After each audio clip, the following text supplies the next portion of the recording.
Ávöxtur sannleikans. Orð Guðs í hjarta manns. Lifandi vegurinn. Opinberunarbókin 4:3. Hebreabréfið 10:20. 24. Ávöxtur sannleikans. Hjartalandið, taktu ósannleikan úr hjarta þínu og gerðu það að góðum jarðvegi, sáðu fræjum sannleikans og berðu ávöxt með því að rækta sannleikan. Endurheimta land, finndu ósannleikan sem Biblían segir að þú eigir að henda eða ekki gera, taktu hann úr hjarta þínu og gerðu hann frjóan jarðveg. Að gróðursetja fræ sannleikans.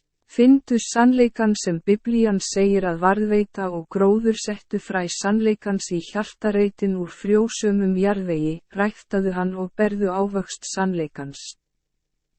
Ávöxtur sannleikans. Ávöxtur sannleikans. Verkefni. 1. Verkefni, henda því. 2. Verkefni, ekki það. 3. Verkefni, haltu því. 4. Verkefni, gerðu það. Verkefni, gerðu það. Taktu ósannleikan úr hjarta þínu og gerðu það að góðri mold. Lifandi vegurinn. Opinberunarbókin 4:3. Hebreabréfið 10:20. 1. Pétursbréf 13 mínútur yfir 4. Gleðjist heldur ef þér taki þátt í píslum Krists, til þess að þér einnig megi gleðjast miklum fögnuði við opinberun dýrðar hans. 1.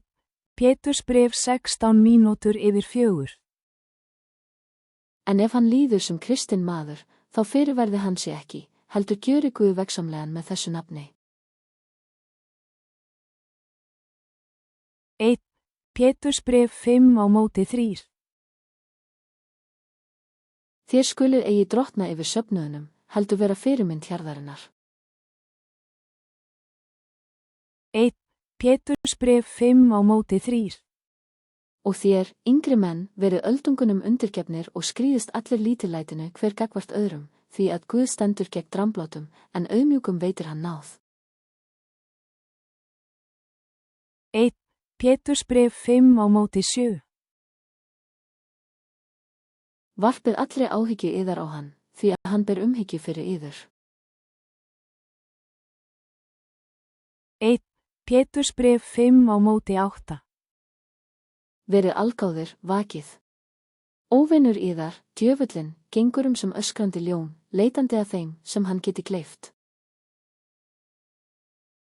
1. Pétursbréf 5:9.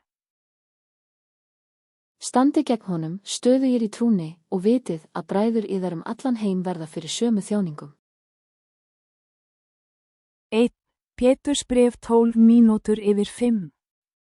Með hjálp Silvanusar, hins trúa bróður, í mínum augum, hef ég stuttlega ritað yfir þetta til þess að minna á og vitna hátíðlega, að þetta er hinn sanna náð Guðs. Standi stöðugir í henni. 2. Pétursbréf 1:5. Leggið þess vegna alla stund á að auðsýna í trú yðar dyggð, í dyggðinni þekkingu. 2. Pétursbréf 1:6.